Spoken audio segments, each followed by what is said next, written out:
Hello guys, welcome back to the channel. This is day 3 and I am glad to report to you guys that all our chicks are still surviving, and of course we are still providing to them heat source through that kind of goa here, which has charcoal that we have put in there. I see the other bunch of chicks still here. Then these other ones are here drinking water. This is day 3, and if I can just pick out one, this is how a 3-day-old chick is going to look like. I'll put it down and let it go by its business. And I see that the chicks are lively and doing fine. So we're still feeding them starter, and we're still putting it on the cardboard. However, we see a little bit of droppings also down there.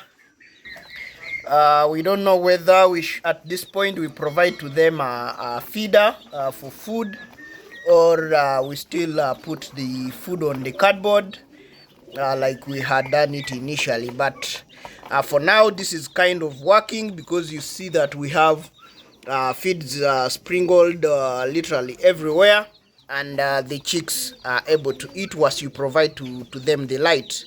In terms of the heat, what we have discovered is that during the daytime, if you have enough heat, if it is shining and there is no rain, you can minimize on providing that heat source.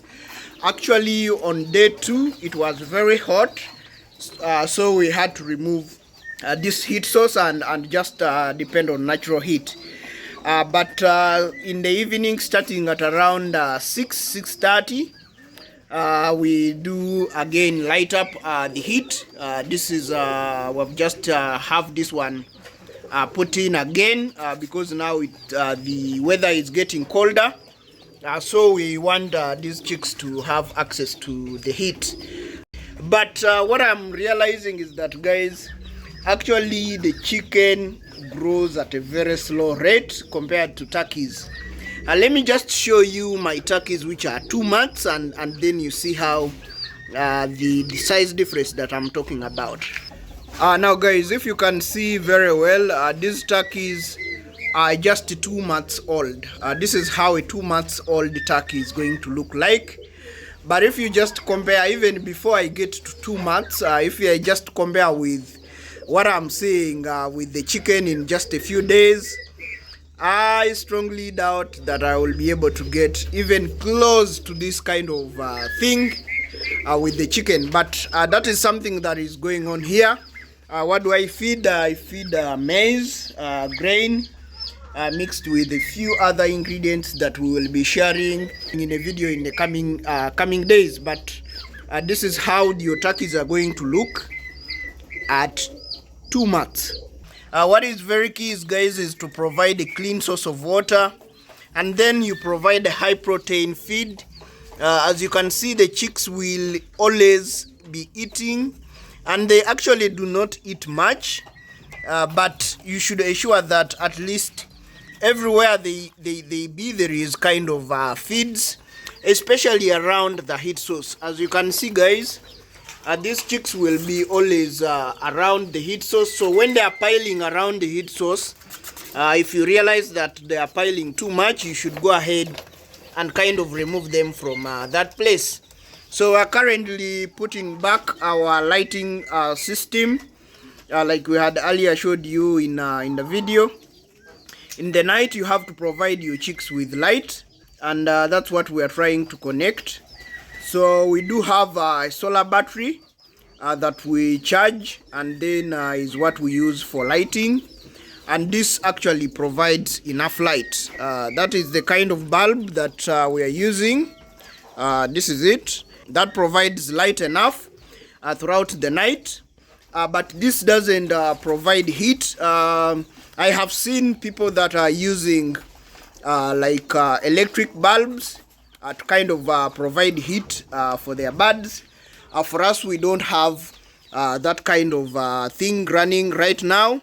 All we are doing is we are depending on that goa there, which has charcoal, to be able to provide heat for these chicks. And guys, I really thought that I would not make it to day 3 with all the 9 chicks that I started with.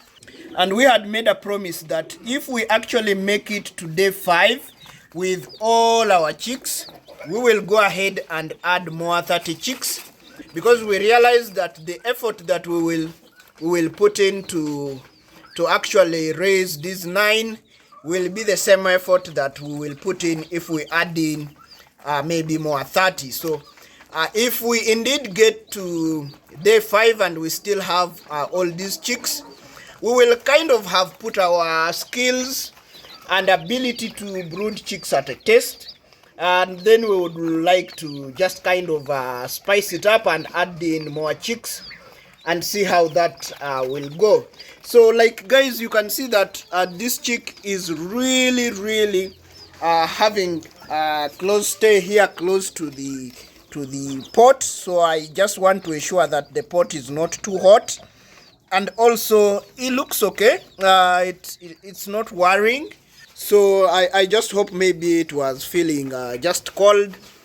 And now that we have provided the light, of course during the daytime we are kind of cultivating on the natural light, because as you can see, these chicks are being brooded from up here where we have actually the other side is where we have the pigeons. You can see them. Then here is where we have our local chicken. Then here is where we have the turkeys. And I do have a turkey that is incubating, guys, 14 eggs. 14 eggs. I will be showing you that turkey in a minute. And of course the 2 months turkeys that I've just showed you guys stay in that cage. If I bring you close to this cage, I have pigeons which are breeding also from here. This is the first set with 2 babies. I don't know where the other one has gone. Maybe it is hiding under there. Then I have this set which also has 2 chicks. Then I also have this set which also has 2 chicks. Those are the chicks. These are just guys like 4 days old, and that's how quick pigeons grow compared to even the chicken. Then here I also have another set which also hatched 2 chicks which are in there. Then here I also have another set of chicks. This one, guys, just hatched today. Those are just chicks that have been hatched today, and that's the wonderful pair that is taking care of them. So those are the pigeons which I have here taking care of the chicks. And there is my quail pair which I have here on the homestead. So guys, that's the video for today. I was just making an update on day 3 to kind of tell you how things are going, guys. And please, if you see anything that we're not doing right, please give us some advice in the comment section below. If you have anything that you would like to suggest to us, please, we will be glad to hear from you. But also tell us where you're watching us from, so that we can and be able to send you greetings in our next video. Otherwise, thanks for watching, guys. See you in the next video.